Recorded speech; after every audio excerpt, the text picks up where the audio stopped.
पेड़ नहीं लगे हैं, यानी कि जिसने भी बिल्डिंग बनाई है उसने वन विभाग से मिली भगत से, वन विभाग के अधिकारियों के भ्रष्टाचार के चलते उन पेड़ों को पेड़ नहीं कटवाए गए हैं, पेड़ लगे हैं। ऐसे ही सारे प्रतिष्ठानों को अपने आगे से पेड़ नहीं कटवाने चाहिए थे। से लेके आप सैटेलाइट तक जाएंगे, आपको बिल्डिंग के आगे पेड़ नहीं मिलेंगे। कॉम्प्लेक्स बने, उन सबको ये आदेश दिया जाए प्रतिष्ठान के आगे कम से कम एक एक पेड़ लगाएं और उन्हें सींचने की जिम्मेदारी भी उन्हें ही दी जाए। मैक्सिमम इतने ही बड़े रहेंगे। रोड के किनारे जब हम पेड़ लगाएंगे तो रोड के किनारे के पेड़ बढ़ जाएंगे। अभी हम आए हैं पीलीभीत बाईपास के महानगर के सामने, और महानगर के सामने ये एपेक्स हॉस्पिटल है। इसमें एक पॉजिटिव खबर आपको ये दिखाने में आया हूँ कि देखिए हॉस्पिटल के सामने ये तमाम पेड़ लगे हुए हैं। ये पेड़ लगे हैं, ये एक पॉजिटिव सूचना है और एक पॉजिटिव संकेत है। अन्यथा यहाँ से लेकर आप वहाँ सैटेलाइट तक जाएंगे, इस तरफ 8 किलोमीटर दूर किसी भी प्रतिष्ठान, किसी भी दुकान, किसी भी शोरूम या किसी भी कॉम्प्लेक्स या किसी भी बिल्डिंग के सामने पेड़ नहीं लगे हैं। यानी कि जिसने भी बिल्डिंग बनाई है उसने वन विभाग से मिली भगत से, वन विभाग के अधिकारियों के भ्रष्टाचार के चलते उन पेड़ों को कटवा दिया है। इस अस्पताल के सामने देखिए पेड़ नहीं कटवाए गए हैं, पेड़ लगे हैं। ऐसे ही सारे प्रतिष्ठानों को अपने आगे से पेड़ नहीं कटवाने चाहिए थे, लेकिन नगर निगम और अधिकारियों की मिली भगत से, जो कि अधिकारी वन विभाग के अधिकारियों की मिली भगत से पेड़ काट दिए गए हैं। और यहाँ ये खाली प्लॉट होगा, देखिए पेड़ मिलेंगे। इसके आगे आप जाएंगे, बिल्डिंग बनी होगी, वहां पर आपको पेड़ नहीं मिलेंगे। मतलब यहाँ से लेके आप सैटेलाइट तक जाएंगे, आपको कहीं भी किसी भी बिल्डिंग के आगे पेड़ नहीं मिलेंगे।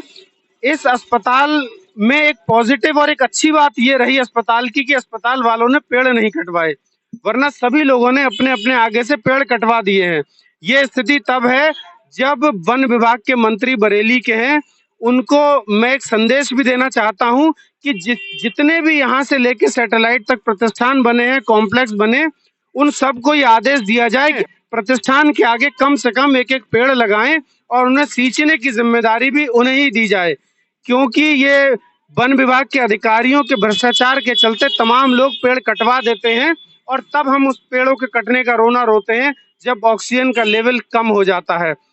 अभी हम कोरोना से निकले हैं सब लोग, हमने ऑक्सीजन की उस पीड़ा को, उस कष्ट को देखा है।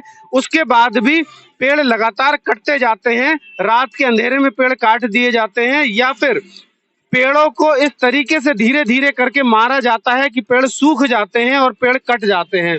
ये खाली प्लॉट है, यहाँ जिस किसी का भी होगा। यहाँ पर अभी जो आप पेड़ देख रहे हैं, सैकड़ों दर्जनों की तादाद में पेड़ लगे हैं। अगर इस यहाँ पर कोई प्रतिष्ठान में कुछ बनेगा यहाँ पर, तो पेड़ कट जाएंगे। ये सूचना मैं आपको अभी से दे रहा हूँ, चाहे उसमें साल लगे या 2 साल लगे, लेकिन ये पेड़ जीवित नहीं रहेंगे। मंत्री जी से ये अनुरोध करना चाहता हूँ कि इस रोड पर जितने भी प्रतिष्ठान बने उन सब को कहा जाए कि सब अपने अपने प्रतिष्ठान, अपने अपने कॉम्प्लेक्स या अपने अपनी दुकान के आगे कम से कम एक एक पेड़ लगाएं और उसे सींचने की जिम्मेदारी भी उन्हीं को दें, ताकि ऑक्सीजन का लेवल बढ़ पाए। सावन का टाइम है और हमें इस समय ऑक्सीजन की बहुत ज्यादा जरूरत है। इन डिवाइडरों पे पेड़ लगाने से उतना काम नहीं बनेगा, क्योंकि इन डिवाइडरों पर मिट्टी की एक लिमिट है। मिट्टी कम से कम ही डिवाइडर पे होगी और बड़े पेड़ इस पर नहीं लग पाएंगे। बड़े पेड़ हमारे जमीनों पर ही लगेंगे, यहाँ पर बड़े पेड़ पनप नहीं पाएंगे। ये पेड़ मैक्सिमम इतने ही बड़े रहेंगे। रोड के किनारे जब हम पेड़ लगाएंगे तो रोड के किनारे के पेड़ बढ़ जाएंगे, वृक्ष बन जाएंगे पूरे के पूरे, और ऑक्सीजन का संचार सही से हो पाएगा। मैं यहाँ से निकल रहा था, मुझे अचानक ये अस्पताल दिखा और मुझे इस अस्पताल के आगे पेड़ दिखे, अच्छा महसूस हुआ। मुझे लगा कि मुझे ये खबर दिखानी चाहिए।